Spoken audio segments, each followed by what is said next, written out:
Welcome to Sibya I.T with Kuya JT. Today is the 7th of August 2020, and it is our 22nd episode 22 sa October 7, 2020. Sibya I.T with Kuya JT. Alright. So, ngari kita sa mga headlines, mga kaigsunan sa technology. Grabe ra ba mga technology headlines? Kay nagkagrabe na ni sila. Okay.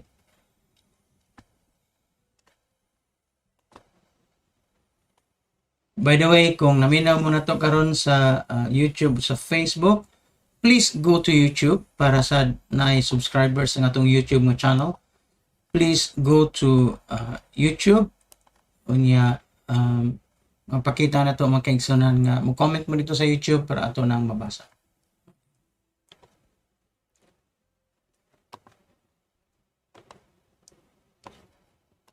Alright, so ang Kongreso sa United States mga kaigsunan, gilang summon ang mga leaders sa big technology companies, sama nila ni Mark Zuckerberg sa Facebook, Jeff Bezos sa Amazon, ug si sa Google, Sundar Pichai mo siguro siya sa Google. And ang Congress big technology investigation finds that these companies wield monopoly power, but not yet a monopoly, just a monopoly power.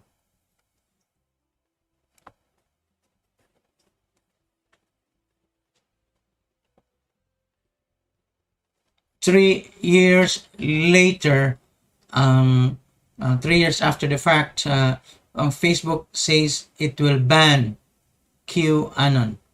Okay, kanang kuan nga QAnon site. And Apple's new face mask emoji is now hiding a smile. Ang Apple na siya face mask nga emoji.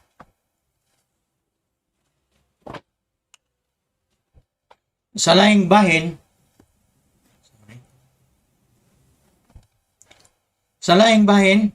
forget Zoom, you can do meeting on a website that looks like a retro video game. Kaya, so di na ka mo download og Zoom website na dito. Apple is expected to reveal new iPhone on October 13. Sa laing bahin, ang Instagram mutago sa mga comments that could be considered offensive niya. Kisa man mo declare. May problema sa Facebook bitaw. Okay, Facebook says who will determine whether that is just free speech or offensive or not. Kisa mang morality ang impose. So may problema rod sa Facebook and Instagram. Instagram is owned by Facebook, right? And reports highlights concern heading into election. Ransomware attack is on the rise in the US. Ang sama ng ransomware, kana bang atakehon ang imong website, get some data, and di ka ka-update sa imong website, mangayo ka sa password or key from the attackers, and then the attackers will demand money from you, maybe $10 million, $20 million. TikTok's US ban is on hold. Kay punto sa federal judge. What comes next? O si John McAfee indicted for tax evasion and arrested in Spain. Si McAfee Associates. Niya, no, of course, bilyonaryo naman siguro siya tungod anak, pero ang sama ni si John McAfee. May not only tax evasion, pero may murder charges ano niya.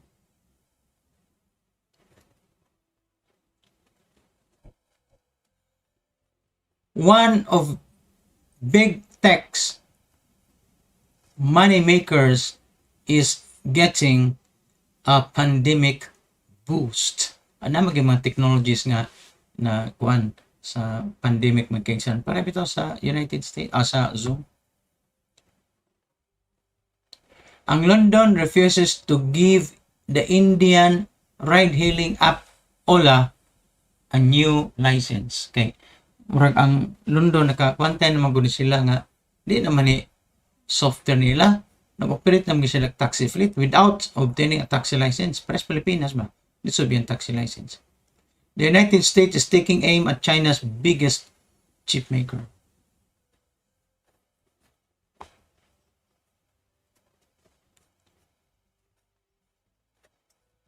Ang share sa Tesla may down by 7% despite record car sales. Sana na.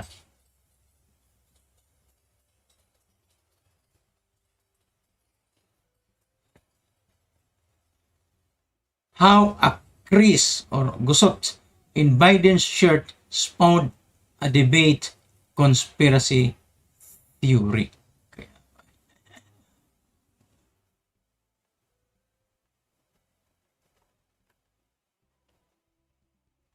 Kaya na.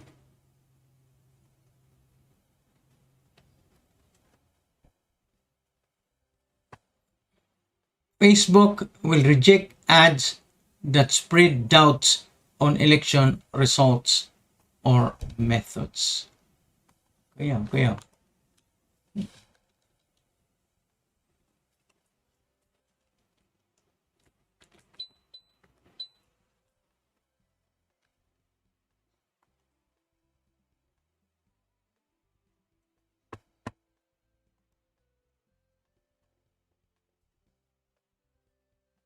Oy, si SJ Estrelioso, nag-monitor ko na to ron. Di na sa Hagubiaw, Mandawi City. Good afternoon ya, Estrelioso. And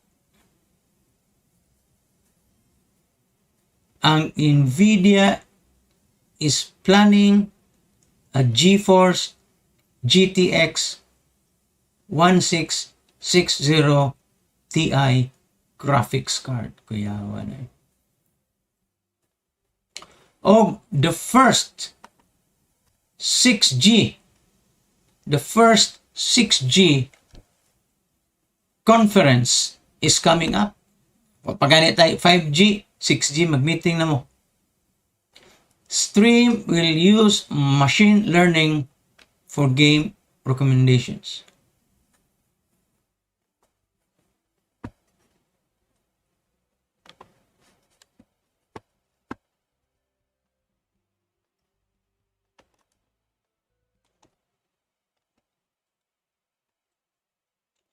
O ang SpaceX nakadaog og bag-o nga $149 million Pentagon contract for missile tracking satellites. So satellites nga mo tanaw sa mga missiles nga ipagtira, especially sa kontra nimo.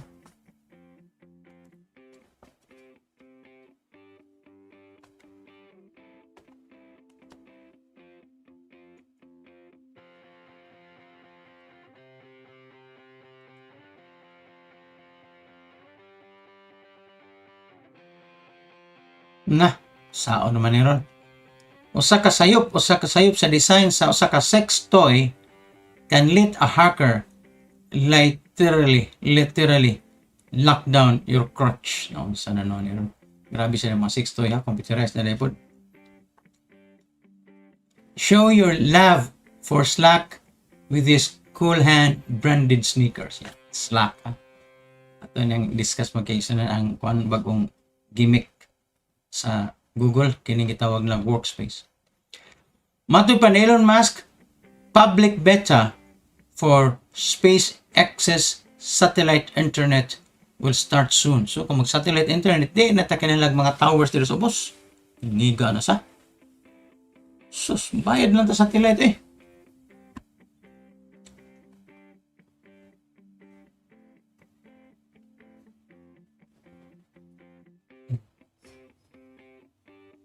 The best fitness trackers for running.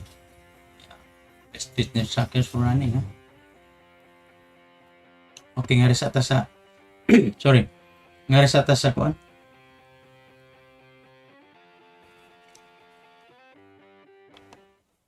Nga rin sa ta sa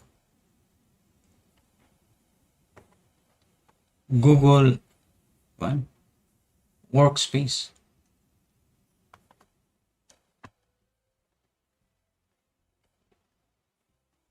Ang Workspace mo na siya karon ang Google's all-in-one do everything.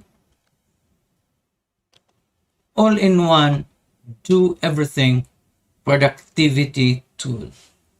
Google is bringing the messaging, work, and more apps into a single place with a single strategy.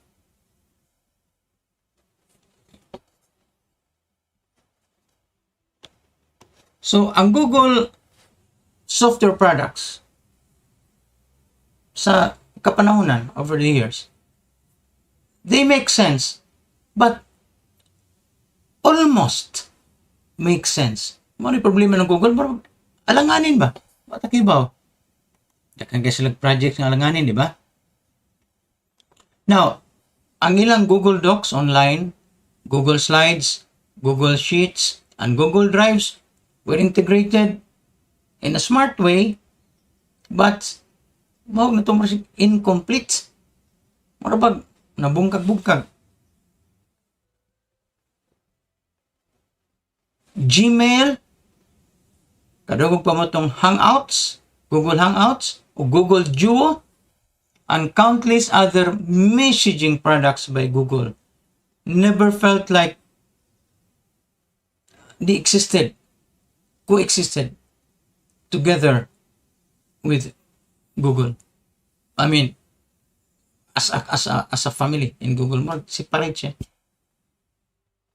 Then you have the Google Calendar, the Google Keep, and Google Tasks.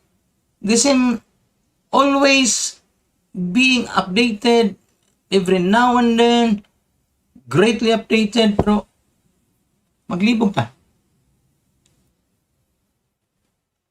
Now, ang Google is trying to turn its nagkadako, its sprawling, its encompassing ecosystem into one united, coherent whole product. It's going to be called, and it's being called Google Workspace. And it will group all of those separate, disparate apps by Google into one. Matawag ito productivity Voltron. Kaya Voltron magyan. Si Javier Soltero nga mao'y nagda sa G Suite nga business. Actually, ang G Suite di pa kan available sa Manila, Pilipinas. I think a few months ago I tried to enroll. Wala pa. G Suite, and now si Javier Soltero is now running Workspace.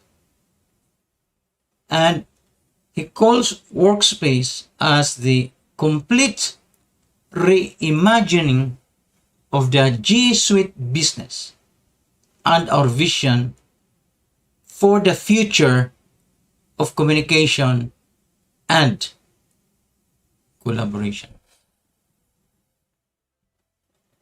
So, ang Google Workspace, maningan sa brand or ngan sa product,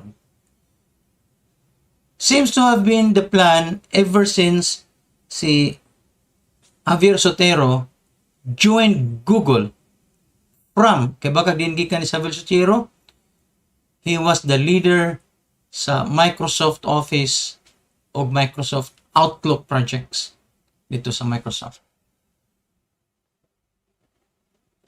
Pero, ang Workspace, matud pa ni Javier, no part of this was a response to COVID. Di ko na nga tungod sa COVID, stay at home, etc.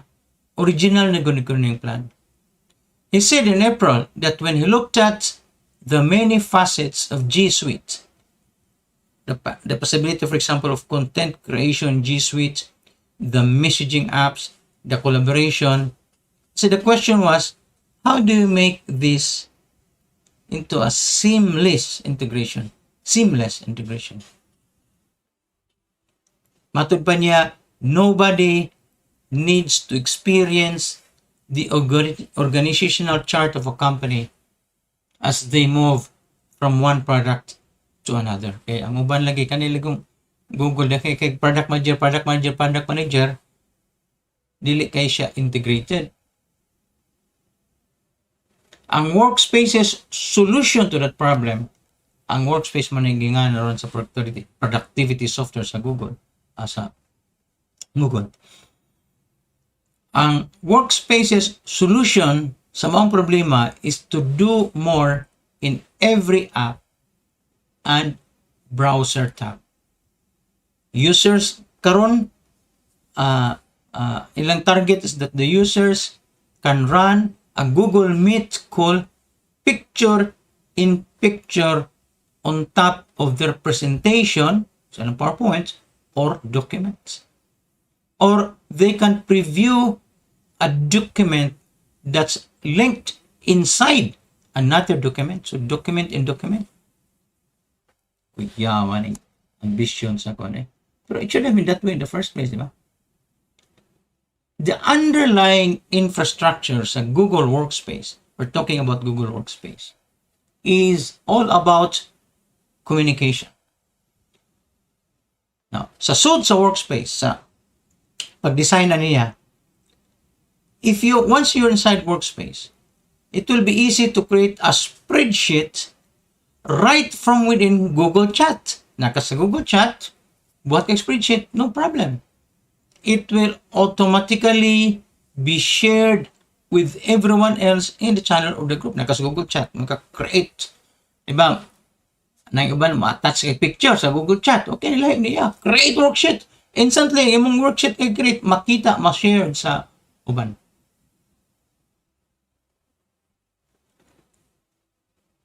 Now, users also will be able to work on documents and spreadsheets from within their Gmail inbox. Grabe yan na. Akas Gmail inbox, bata na kag file. Edit nga na. And share with your colleagues. For so many years now, Google seemed satisfied by using links to make sharing and accessing things easy. Links lang.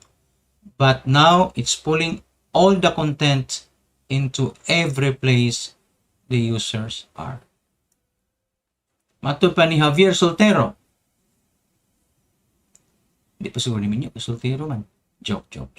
Javier Soltero na ingon nga Google isn't just focused on helping companies talk amongst themselves. That means within themselves, though. He said Workspace is also designed for frontline, also designed for frontline, retail, and remote workers who are spread all over the place. And if you need to remain connected with your organization, if you need to be able to have the right kind of solutions that fit their skill set sa empleyado, their device profile, and their situation, manubuhaton sa workspace. He also mentioned banks, customer service centers, and other customer interactions where people want to work with the products that they already understand. Ang Google Workspace will put Google in direct competition with practically the entire environment, the entire world, the entire universe of workplace productivity software. It will compete with Microsoft Teams and Slack. Microsoft are buying on no more Slack in our organization. Microsoft Teams and Slack both beat Google to the realization that chat, not documents, is the center of digital workspace. So, matod pa sa idea dahil sa Microsoft Teams o sa Slack, It's the chat group.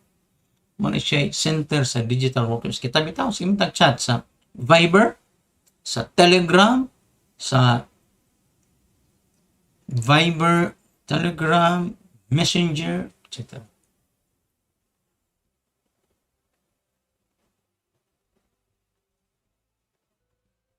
Now,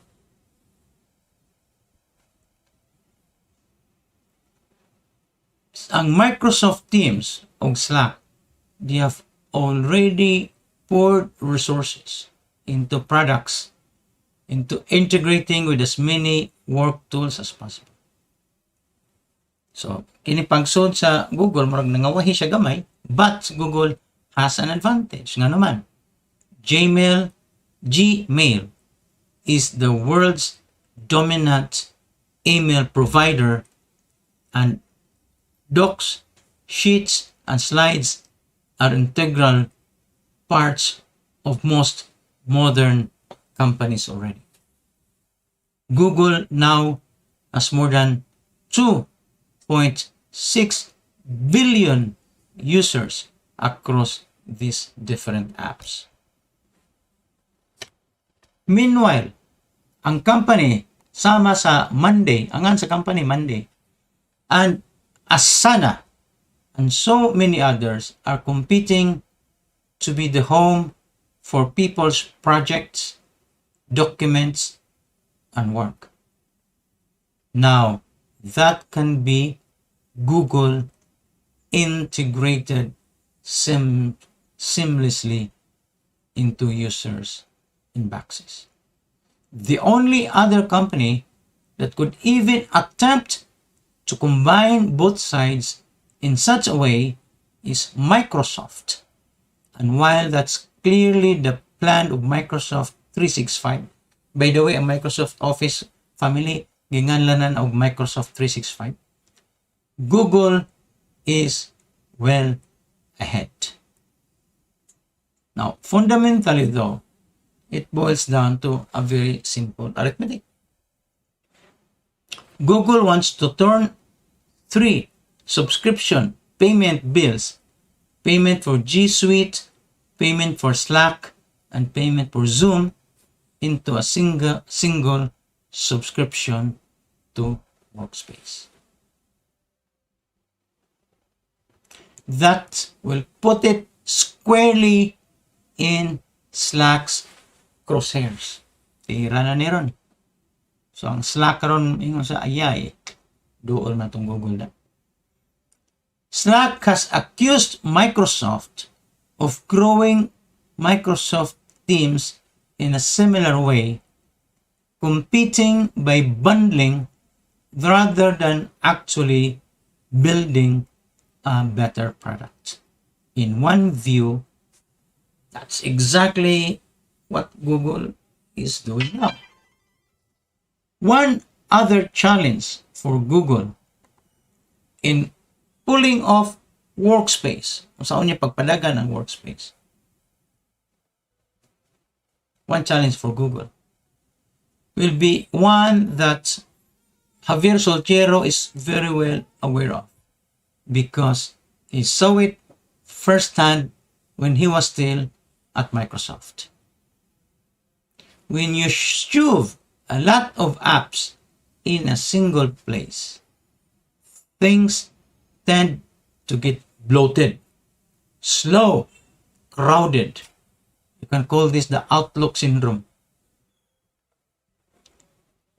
Ang usa ka product director sa Workspace team na si Zanas Ahart, i-interview, ningon siya that Google's design principles centered on simplicity, flexibility, and helpfulness.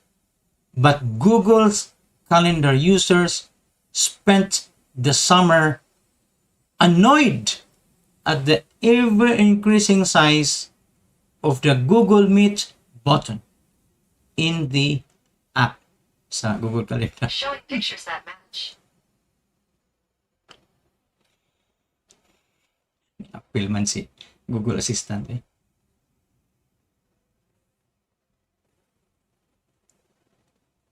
Now,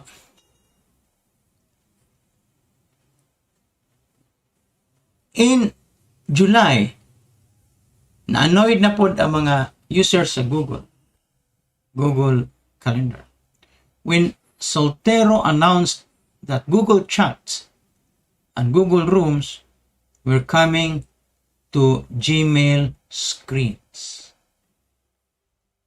Google's tools became popular initially in part to a response sa mga heavy overbearing state of the Microsoft Office. Grabe ng Microsoft Office. Now, it risks becoming the same.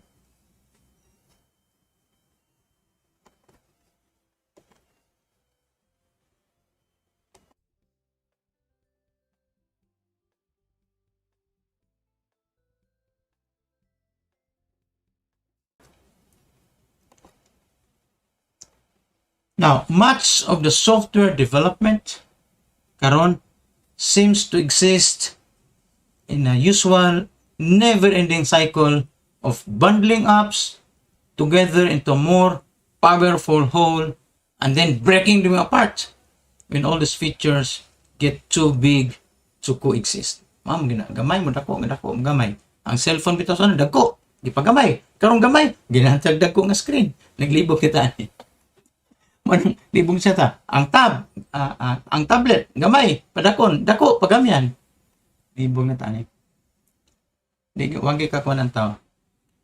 Work apps are deep in a bundling phase right now, and Google has more to bundle than most. That's a big opportunity for Google and also a big challenge. And remember, so Google Hangouts, ang gamit na mo. Google Duo, gamit na mo. Diba? Anyway, thank you sa inyong pag-aguban ka na kung makaiksunan kini si Jet Events sa atong episode 22 sa Sibya I.T. with Kuya JT, the 7th of October 2020. Thank you and see you tomorrow.